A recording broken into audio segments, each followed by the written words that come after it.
Hello friends, कैसे हैं आप सब। आई होप आप सब अच्छे होंगे। तो दोस्तों, आज के इस लेक्चर में आप सभी का स्वागत है। और आज के इस लेक्चर की शुरुआत अपने कहां से करेंगे? आज के इस लेक्चर की शुरुआत करेंगे जो पीछे आपको चैप्टर दिखाई दे रहा है। चैप्टर कौन सा है यहाँ पर?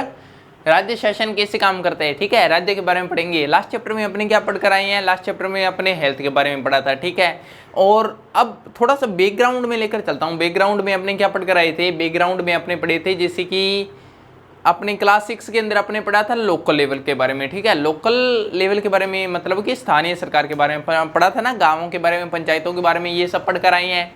और इस क्लास में अपने क्या पढ़ेंगे? जैसे क्लास 7 में आ चुके हो, अगली क्लास में आप आ चुके हो। ठीक है, इस क्लास के बारे में अपने पढ़ेंगे यहाँ पर राज्य के बारे में। ठीक है, तो इंट्रोडक्शन पार्ट है ये वीडियो। इसके अंदर मैं आपको बता देता हूँ कि इसके बारे में इस पार्ट के अंदर अपने क्या जानेंगे। ठीक है, तो ये देखिए यहाँ पर इंट्रोडक्शन पार्ट है। तो इसके अंदर पार्ट के बारे में पहले बता देते हैं, पार्ट के अंदर होने क्या वाला है, क्या होगा क्या नहीं। जैसे वो फिल्म होती है ना, फिल्म के बारे में पहले से बता देते हैं। अभी फिल्म के अंदर क्या क्लिप वगैरह डाल देते हैं, अभी हाँ ऐसी फिल्म चलने वाली है। तो वैसे यहाँ पर देखिए दोस्तों, लास्ट ईयर अपने पढ़ा था शासन 3 स्तरों पर काम करता है। ठीक है, शासन कितने स्तरों पर काम करता है? सरकार कितने स्तरों पर होती है? 3 स्तरों पर होती है। कौन कौन से?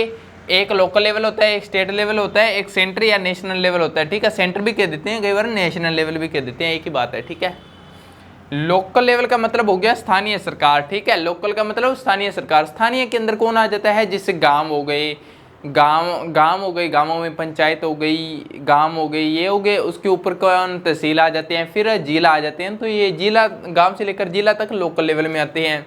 स्टेट लेवल में सारे के सारे राज्य आ जाते हैं, जैसे आंध्र प्रदेश, तमिलनाडु, जितने भी है, तमिलनाडु, केरला, राजस्थान, सारे टोटल राज्य आ जाते हैं। सेंटर में, सेंटर जैसे पूरे इंडिया की सरकार होती है, पूरे इंडिया पर नियंत्रण रखती है, तो वो सेंटर के अंदर आ जाता है। ठीक है, तो आपने यहाँ देख लिया कि सरकार 3 स्थानों पर काम करती है। ठीक है, तो ये आप क्लास 6 में पढ़कर आ चुके हो। वैसे मैंने दोबारा यहाँ पर आपको बता ही दिया, अभी 3 स्तर पर सरकार होती है। ठीक है, अब सेंट्रल लेवल पर जैसे कि पीएम मोदी है, पीएम मोदी कोई भी निर्णय लेंगे तो वो पूरे क्या होगा? पूरे अपने देश कंट्री पर लागू होगा। राज्य मान लो कि अब जैसे राजस्थान अशोक गहलोत हो गया, या कोई जो भी जिसी भी राज्य के अंदर जो अपने मुख्यमंत्री होते हैं वो निर्णय लेते हैं, तो वो अकेले राज्य का ले सकते हैं, दूसरे राज्य का नहीं ले सकते। ठीक है, फिर लोकल लेवल के अंदर जो भी निर्णय लेंगे, यहाँ पर कोई भी, यहाँ पर डीएम आ गए या कोई भी है, तो वो किसके बारे में? यहाँ पर लोकल के अंदर निर्णय लेंगे। ठीक है, तो ये बात हो गई यहाँ पर सरकार की 3 स्तरों पर शासन काम करता है। इस चैप्टर के अंदर अपने क्या पढ़ेंगे? इस अध्याय में अपने क्या पढ़ेंगे? अपने यहाँ देखेंगे कि राज्य स्तर पर शासन कैसे कार्य करता है। ठीक है, राज्य स्तर पर शासन कैसे कार्य करता है। जैसे अपने लास्ट क्लास में लोकल लेवल पर देखा था ना कि पंचायत कैसे बनती है, चुनाव का गठन कैसे होता है, सरपंच कैसे बनते हैं, पंच कैसे बनते हैं। तो वैसे ही अपने यहाँ पर देखेंगे राज्य स्तर पर कौन कौन होता है, विधायक क्या होता है, विधायक कैसे बनते हैं, मंत्री कैसे बनते हैं, मुख्यमंत्री कैसे बनते हैं। तो ये सब अपने इस चैप्टर के अंदर देखेंगे। फिर लोकतंत्र में राज्य का शासन किस तरह किया जाता है, यानी लोकतंत्र में राज्य का शासन कैसे चलता है, वो अपने देखेंगे। फिर विधानसभा सदस्यों और मंत्रियों की क्या भूमिका होती है, इनकी क्या काम होते हैं, क्या करना होता है, क्या फ्री बैठे रहते हैं या कोई काम भी करते हैं, ये भी अपने देखेंगे। ठीक है, फिर 4 नंबर पर अपने देखेंगे कि लोग किसी कार्य की मांग कैसे करते हैं। तो इसके बारे में अपने देखेंगे कि मान लो कि लोगों को कोई काम की ज़रूरत हो गई, कोई काम करवाना है सरकार से, तो फिर वो मांग कैसे करते हैं सरकार से, ये अपने देखेंगे।